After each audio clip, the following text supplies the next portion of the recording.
In rapper YNW Melly's witness tampering trial, state attorneys confirming the witness tampering charges dropped against the rapper. Before that announcement, the jury selection was expected to take place tomorrow. A massive courtroom victory just landed for YNW Melly, sending shockwaves across the internet. During today's hearing, the judge officially referenced a possible release date, after prosecutors dropped the witness tampering charges entirely. Court documents confirm that Melly will no longer stand trial for witness tampering, marking a huge turning point in the case.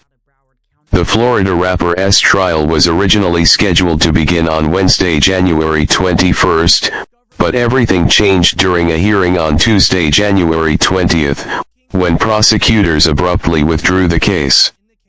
Following the decision, Drew Finling, Melly's lawyer, released a powerful statement saying, "We now look forward to seeking Melly's release from custody, where he has been held under extraordinarily restrictive conditions for far too long, based on premises the state has now abandoned."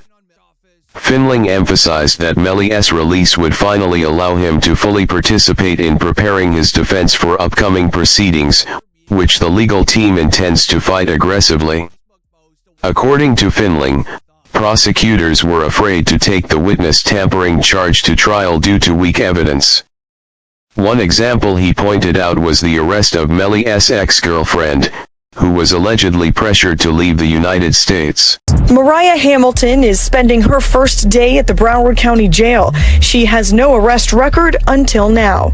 U.S. Border Patrol agents arrested her at Miami International Airport Monday after she arrived on an international flight. Court records show Hamilton was ordered to testify in Demon's first trial in 2023.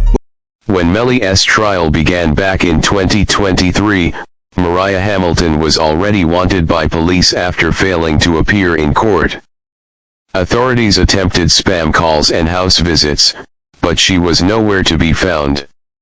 However, near the end of 2025, Mariah reportedly wanted to return home, missing her family. She booked a flight using her official ID, which immediately triggered airport security alerts. While waiting for her luggage, Mariah Hamilton was stopped, sworn in by police, and arrested on the spot. The charges being dropped sparked reactions across the music industry.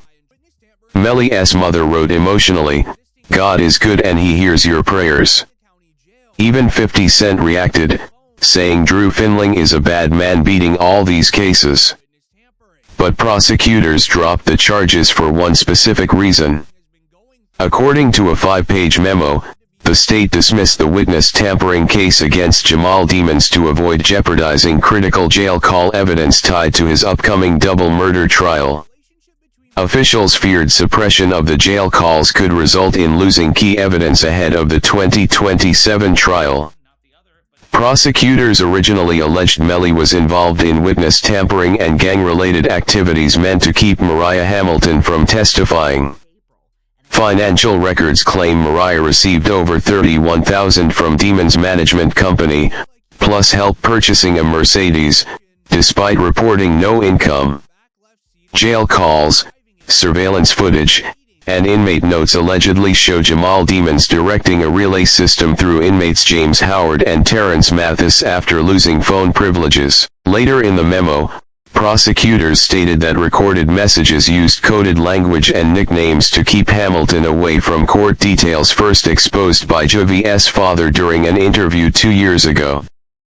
There was this kind of crazy way that Melly was communicating. He wasn't allowed to use the phone, but he was passing notes to people, and then this person's calling this person, and then that person. Saying like to me, they going through extreme measures, try to cover up or convince people not to testify, like Mariah mom.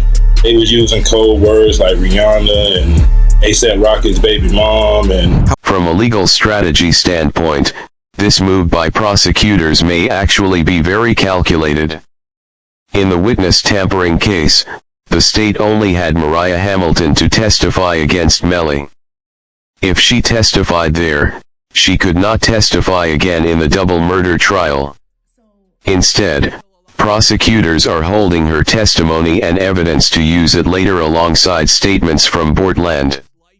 That means both of Melly's close associates connected to the case are now expected to testify against him.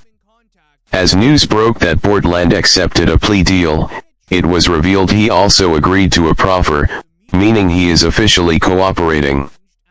Bortland pled to accessory after the fact, receiving 10 years in prison plus 6 years probation, minus any credited time. Legal experts explained how damaging this is. The judge stated that for both charges, Bortland had to provide a factual basis for accepting the plea, meaning he must openly explain how the crime occurred. Unlike a simple yes or no plea, this requires him to tell the full story. As some lawyers put it, he can't stay quiet, he has to sing. I did tweet out saying people are upset. I said, this is a gonna plea. This is a gonna plea. This isn't a plea saying you have to tell on him, but this is a plea that you're going to have to provide all the details that they were missing to convict him. And that's why it's a gonna plea. Why do I say he signed a gonna plea? Because YNW Melly, and I watched the case, we covered it. YNW Melly's case is that, number one, you guys have not done a job to prove that this is actually they are proved, but prove that this is a homicide with this person being the offender. Also, the accessory after the fact plea confirms that Bortland, that's kind of like almost like a sub part of a conspiracy, except you weren't with the conspiracy at first. You came in after the fact. What that proved is that they came in. Oh my God, my dog's crying. What that proved is that Bortland worked with someone after he acknowledged that a took place in trying to cover it up. You hear what I just said? When pleading to an accessory to after the fact, you have to acknowledge that it happened and you assisted someone or in some way to cover the. Now, if Melly's statement is, how do we know that? And then secondly, how do we know who did? Because they said it was a drive-by. The easiest way to understand this is that Bortland is essentially clearing his name in the deaths of Saakaser and Juvi, leaving Melly as the primary suspect at the scene.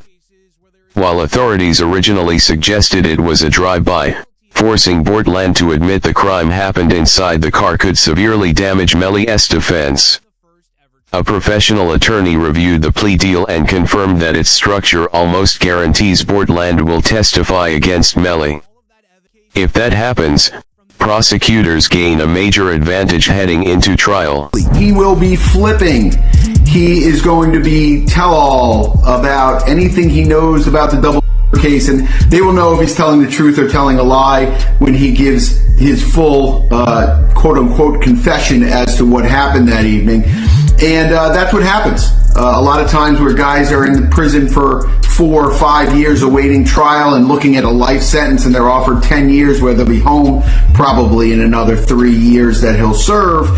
He decides to flip and become a cheese eater. And that's what happens a lot of times on these cases. And I was expecting it to happen a lot sooner than it did. He held out for quite some time. But long story short is it looks like he's going to flip. And it makes the case on YNW Melly, depending on what he says, which I anticipate he'll say that YNW Melly is responsible. Despite mounting pressure, Melly's legal team has been fighting aggressively. His lawyers are now suing the Broward Sheriff's Office, alleging cruel and inhumane treatment, while also seeking immediate release. According to the lawsuit, Melly has not been allowed to speak with family members for over 3 years. Several artists supported the move, with one writing, "I like what I'm hearing right now. Shout out that boy Melly. Free him, he has been in there too long." The lawsuit claims Melly has been forced to stay in a freezing jail cell, served barely edible food, and denied meaningful human contact. Melly's mother reacted emotionally, stating that her son's jail conditions are disturbing and alarming. Reports from her interview suggest Melly may no longer even have access to jail phones, raising serious concerns about his physical and mental well-being.